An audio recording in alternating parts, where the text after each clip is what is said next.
எல்லாருக்கும் வணக்கம். நாம இன்னைக்கு பார்க்குற மிஷின் வந்து ஷ்ரிங்க்ட்ரான் மிஷின் 4525 மாடல். இது சைனா மேக்கு, இந்தியன் பிராண்டு.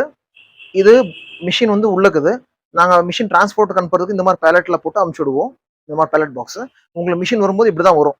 ஸோ இந்த மிஷின் இப்போ நம்ம ரிமூவ் பண்ணிட்டு இந்த பாக்ஸை ரிமூவ் பண்ணி மிஷினை இன்ஸ்டால் பண்ணி அதை ஒர்க்கிங் வீடியோ பார்க்கலாம்.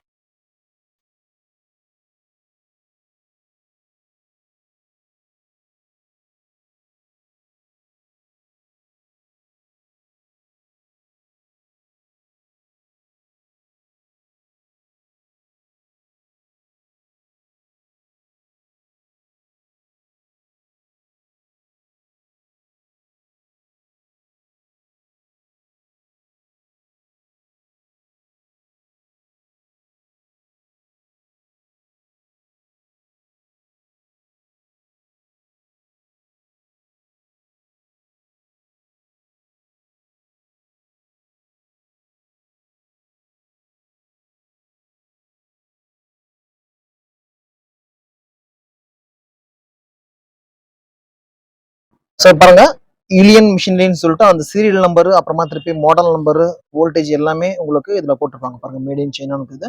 அதோட குரூப் ISO 9065 இதெல்லாம் அதில் இருக்குது. இதுதான் ஒரிஜினல் உங்களுக்கு 4525 மாடல். ஸோ இப்போ நம்ம மேலே பார்க்கலாம். பாருங்க இதுல வந்து இந்த பக்கம் 3 ஹீட்டர், இந்த ப்ரௌன் எடுத்தது பாத்தீங்களா, இந்த பக்கம் 3 ஹீட்டர், இந்த பக்கம் 3 ஹீட்டர். ஒரு ஹீட்டர் 1 கிலோவாட் வருதுக்கும். பாருங்க அதுக்குள்ள ஒரு ஹீட்டர் இருக்குது. ஸோ இங்க 2 ஹீட்டர் தெரியும் உங்களுக்கு. அங்க அந்த பக்கம் பார்த்தா உங்களுக்கு ஒரு ஹீட்டர் தெரியும் உள்ள பக்கமா. பாருங்க இங்க இது உள்ள தெரியும் பாருங்க, தெரியுதா? பாருங்க இங்க தெரியும் பாருங்க, இது இன்னொரு ஹீட்டர். ஸோ அதே மாதிரி 3 இந்த பக்கம் 3 ஹீட்டர், இந்த பக்கம் 3 ஹீட்டர், டோட்டல் 6 ஹீட்டர். ஒரு ஹீட்டர் வந்து 1 கிலோவாட், ஹீட்டர் மாத்திரமே 6 கிலோவாட்ஸ் எடுத்துக்கும். அப்புறம் இது ப்ளோயர் உங்களுக்கு இங்க தெரியுது பாத்தீங்களா, இது ப்ளோயர். இது ப்ளோ ஃபேன் ஆஃப் பண்றது உங்களுக்கு. ஜஸ்ட் நீங்க இது பண்ணா ப்ளோ ஃபேன் ஆகும். பாருங்க இங்க பாருங்க, திரும்ப பாருங்க. ஸோ ஓகேவா? அதே மாதிரி இங்க நீங்க வந்தீங்கன்னா இங்க கன்வேர் மோட்டர் இருக்கும். இந்த கன்வேர் மோட்டரால தான் உங்களுக்கு கன்வேரே இப்படி திரும்புறது. பாருங்க இப்படி திரும்பும். அதே மாதிரி இங்க பாருங்க, இது டெஃப்லான் ஸ்லீவ் தெரியுதா? இங்க பாருங்க ஸ்லீவ், இந்த ராட் பைப்புக்குள்ள ஸ்லீவ் போட்டிருப்பாங்க. ஏன்னா அப்பதான் உங்களுக்கு மெட்டீரியல் வந்து டேமேஜ் ஆகாம உங்களுக்கு நல்லா ஹீட்ல வந்து ஷ்ரிங்க் ஆகும். அதனால இது கொடுக்குறாங்க. அப்புறம் பாருங்க இந்த சைடு பாருங்க, தெரியுதா? பாருங்க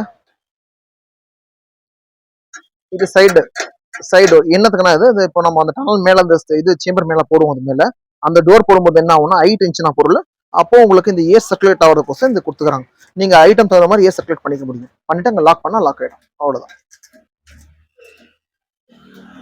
வாங்க முன்னாடி காட்டுறேன் உங்களுக்கு. இங்க பாருங்க, இது மெயின் பவர் MCB. நீங்க இதை ஆன் பண்ணா ஆன் ஆகும், ஆஃப் பண்ணா ஆஃப் ஆகும். மெயின் தான். அப்புறமா பாருங்க, இங்கே வந்து இது கன்வேர் சுவிட்ச், இது ப்ளோயர் சுவிட்ச், ஹீட்டர் சுவிட்ச். இது வந்து கன்வேர் ஸ்பீடு, டெம்பரேச்சர் கண்ட்ரோல். இங்க பார்த்தா தெரியும் உங்களுக்கு. பாருங்க அந்த ஒரு இமேஜ் கொடுத்துருப்பாங்க. பாருங்க இது கன்வேர், உங்களுக்கு இது ப்ளோயர், அப்புறமா இது வந்து ஹீட்டர், இது ஹீட்டர் கண்ட்ரோலர். இப்போ நம்ம உள்ள பார்க்கலாம். பாருங்க இது relay coil, conveyor relay coil. இது கன்வேரோட மோட்டரோட கெப்பாசிட்டர், டெம்பரேச்சர் கண்ட்ரோலர், MCB. இது நம்ம அப்பயே பார்த்தோம் பார்த்தீங்களா வெளியே அந்த MCB. இது கான்ட்ராக்டர். ஸோ உங்களுக்கு டெம்பரேச்சர் கண்ட்ரோல் ஆன சப்ளை ஆனால் டக்குனு இது நின்றுடும். கட் ஆஃப் ஆகிறதுக்கு டெம்பரேச்சர் கண்ட்ரோல் சப்ளை வரும்போது இதாகும். இது ஹீட்டரிங் பர்பஸ் கொடுத்துருக்குது கான்ட்ராக்டர். எங்க பாருங்க, ப்ளோயர் மோட்டர். இந்த மோட்டரால தான் உங்களுக்கு ப்ளோ ஏர் சர்க்குலேட் ஆகி உங்களுக்கு வர்றது.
இப்படிதான் நீங்க ஃபிட் பண்ற மாதிரி இருக்கும்.